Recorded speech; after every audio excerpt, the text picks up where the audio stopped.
So when a child grows up, and we can assume that it is self, although it's not conscious of it, because its consciousness is not really working, it's not really self-conscious. So when it learns a language and it begins to read books and is becoming conditioned by its education and its behaviour, that it's inherited and that comes from the environment, you could say it's not self that's thinking and learning the language. That's really a matter of identity. So the self, the child, has no control over the formation of its identity, which is basically karmic. So that if the child becomes interested in music, it may have inherited that music ability, or it may be something coming from the parents. But say it starts to identify as playing the piano, so to the world around the child, the self, people will see that child as the identity of someone playing the piano. So they will grow up with that identity. So the identity that's in consciousness as the ego, or the various identities you develop in your life, they're not really under the control of self. So you might say, in one sense, consciousness functions in its own right. Karma does what it does. The world does what it does to consciousness. So the books you read, the places you go, the people you meet, you might say, what's the relationship as you grow up of self to the content of consciousness, to the content of identity and ego? Well, for example, if you're planning to go to university, you wonder whether that's what you want to do for the rest of your life, to specialise. As I say, Carl Jung specialised in medicine, then went on to psychiatry, and then he went on to study mythology. You could say that when the ego identity decides to do A or B, you might say, is that under the direction of the self? Is the self participating in the way life unfolds for the identity or the ego? Well, I would say the ego is simply the identity, for example, of being a pianist. So you could say that the self is involved in living, is involved in playing the piano, but not involved in the identity. So the identity of saying I'm a pianist and so forth is not really important to the self. What's important to the self is that the self lives the karma that's fated within consciousness. It has to live through the drama of being a pianist, of playing the music, of getting a meaning out of the music, getting a meaning out of the relationship or the place you live, and so forth and so on. So you could say, is it self making the decision or not? Or is it that within consciousness the identity is making the decision? I would say it's self that's making the decision. So it's not really the ego identity within consciousness that's guiding the fate or the karma of an individual. but it's actually the self that's doing that. So you could say what's happening, that the self as the one in pure meditation is using spiritual perception, Bodic insight, the third eye, and it's operating on consciousness in an essential way of making sure that things go in the right way in order to integrate your karma, to face what you have to face and live your life and deal with the problems, and as I say, try to solve the problems through integration. And therefore, inevitably, one will be free of those problems, one will be liberated from one's karma. So I'm really saying that it's really the self that has insight, and that insight from the self in meditation affects the conditions of consciousness, so that the choices being made are not being made by the specific identity of the ego. Say the child grows up and it takes on the identity of a pianist. The child didn't choose, isn't in control of its conditioning. It's not in control of being a, you might say, being a pianist. But at a certain age, I think, then self becomes more, you might say, interactive. Self becomes much more participating in the life of the individual within consciousness. So the individual, in the self, being different from the individuality within consciousness, which is the identity of a pianist, at some time the self will make sure that the individual, the identity, goes in the right way. So like Carl Jung, he you know, the conditioning was within his environment that he should become a doctor. That was his, you might say, rationale to become a professional and to choose to become a doctor. That was his conditioning from his environment. But then when he decided to become interested in the mind, in psychology, then I think his self came in and put him in the right direction. And I think he would agree with that. I think he would agree with that, because he said at quite an early age he could tell the difference between his ego and his self. And he believed that his self was under the influence of God. So he felt he was living the will of God, and you could substitute for God the one. So he in effect is saying his self is in the one. It is under the influence of the one. And I think I agree with that.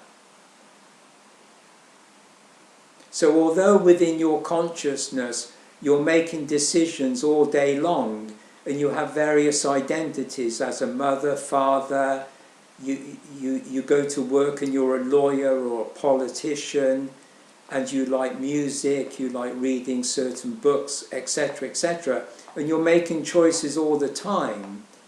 But within those choices, you might say, there's a influence from self to go in the right direction.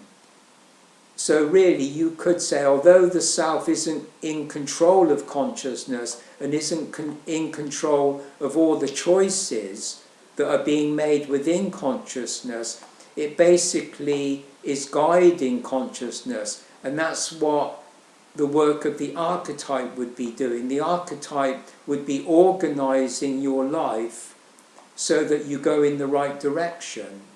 And if you avoid facing your karma, if you avoid doing the work on yourself, then things will become conflictual, things will be divided, things will be confusing and contradictory. So you could say, at the end of your life, you failed to live up to your karma because you were avoiding facing your responsibility. And your responsibility is to do the right thing in whatever you're doing.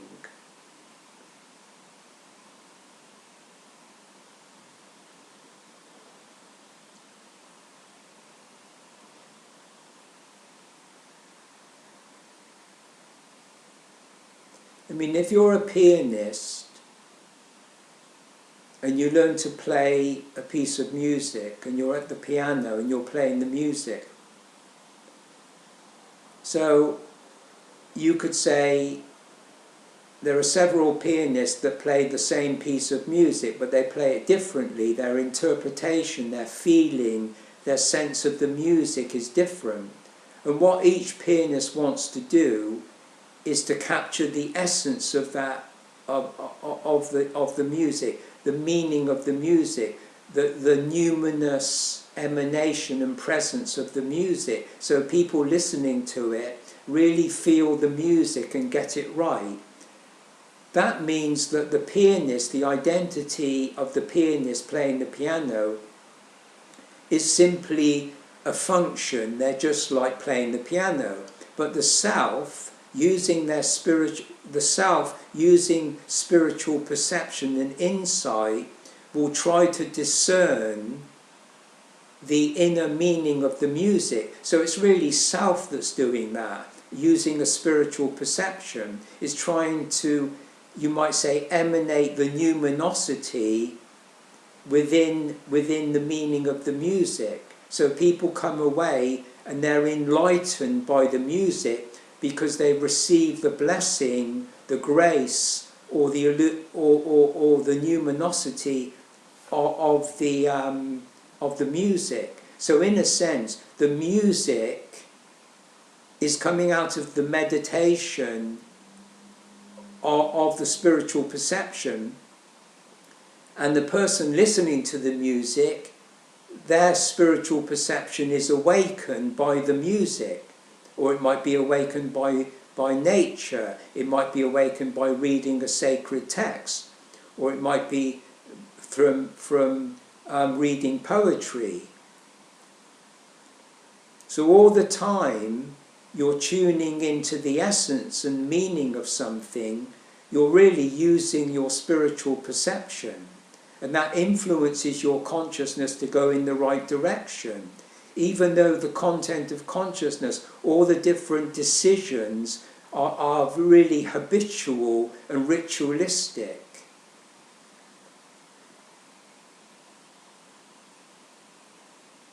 So it's like, if you like a particular kind of food and your habit is to eat certain food, then 5 years later, 10 years later, you'll tend to eat similar kinds of food.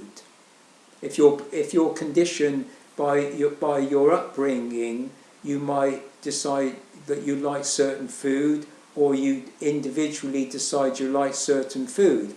And so the patterns of your consciousness will take certain forms so that it becomes habitual. So it's not the work of the self to be concerned with habit. So the mind just works on its own. It's instinctive, it's habitual, it's repetitious. So that's not the work of the self. So you might say Carl Jung, when he went to high school, he was preparing himself to become a doctor, and he went to university, went through the ritual. That was the habit, the conditioning of his environment. That's what he was expected to do by his parents, etc., etc. And then the self came in and put him on a different course, because that was his karma, to go in a different way so he could live his karma. So he broke the habit, and therefore the self intervened spiritually in his consciousness. and made the right decision. But on the surface of things, you might say the decision within consciousness seems to be the work of the ego, but in fact, at that particular time, that kind of crossroads, or that crisis of identity, as it were, he chose not to go the way of tradition or conditioning. He chose to go another way. So the same thing happened to me when I was in university studying philosophy and comparative religion. At some point, I decided to leave university before I got a degree, and I really didn't know what I was going to do. And I believe it was myself, as it were, that stepped in. And it's interesting that not long afterwards, I had an awakening and I became aware of myself. So when I became aware of myself, within a few months, I started to read books and I became spiritual.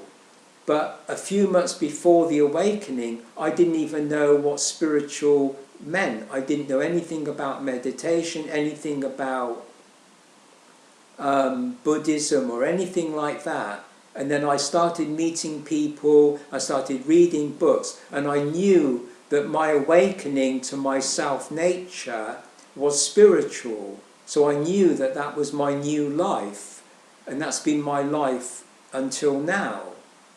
So that was definitely myself coming in and putting me on the right track. And in that awakening, I became aware of my self-nature. So you could say that before that time, I wasn't aware of my self-nature. So the self was working in the background, you might say, waiting for an opportunity. So if you think of Carl Jung, he said he was aware of his self at a very early age. And therefore, he felt that his self was already operating. But I don't think he was self-aware. I don't think he had an awakening where he was self-aware. That came much later, when he started having synchronicities and visions. So you could say the self is working in the background all your life to nudge you in the right direction. But when you become self-aware, then I would say your destiny takes over from your fate. Your destiny takes over from your karma. So you gain insight into the whole field of your karma through Bodic insight, enlightened insight, because you're then using your third eye or your spiritual perception, and therefore, in a sense, you're in transcendence of your consciousness. So you've got an overview of your consciousness. You're not limited to your ego anymore.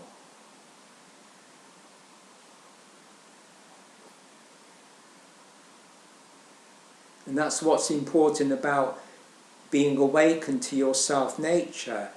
Then you really are functioning from your destiny, and you're already one step ahead of your karma. You're already bringing your karma into order with the one, with wholeness.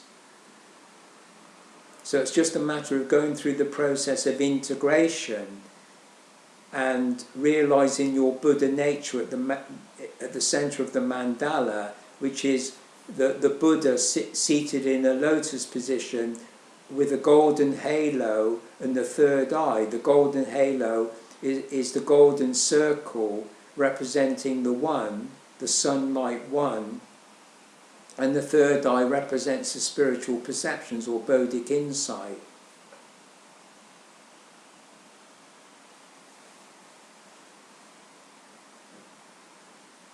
So if you really complete your karma, which in Buddhism is known as the life review, like Buddha did, when Buddha completed his karma, he was liberated and he went into a transcendental level. He went to nirvana outside of his body. But when you become a self-aware within your body, as it were, then you become aware of the one in an embodied state, in the immanent state. But that means you're still working on your karma, but you're self-aware. Therefore, you're already in transcendence of your karma. Your destiny has taken over from the fate. And I assume that's what happened to the Buddha. In order for him to complete his life review, he had to be self-aware. Because it's only when he's in deep meditation from the one that his spiritual perceptions can function and he can gain insight into the whole of his karma. So he can gain insight into the essence of the meaning of his life. So therefore they say at the center of the mandala is the Buddha essence. You've distilled the essence and meaning of your life.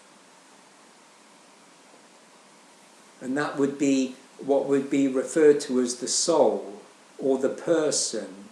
So the essence of your karma, the essence of your identity, the essence of your consciousness and knowledge is really the soul element. The essence is the soul element, and that is the person. So the self, and then in consciousness is the personality, the person, the I, identity, the I am a pianist, etc. So when you go, you might say, into nirvana, then Buddha would have taken with him his essence, and his essence is his soul, is the essence of his person, of his personality, and that would abide with you within nirvana. That's my interpretation anyway. That's what I think they're saying. So you could say self is self, and that is in the one, and in the one also is the essence of your life, the essence of your personality, the essence of your soul.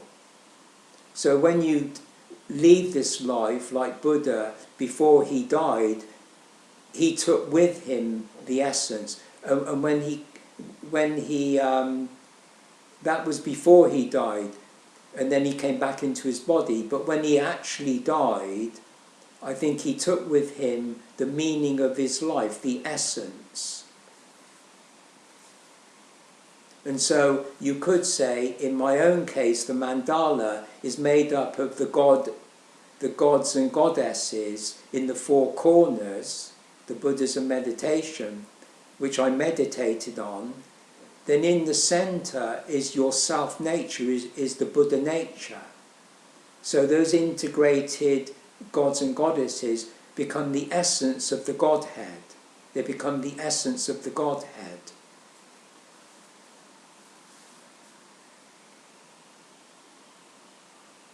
So your soul essence is the essence of the Godhead.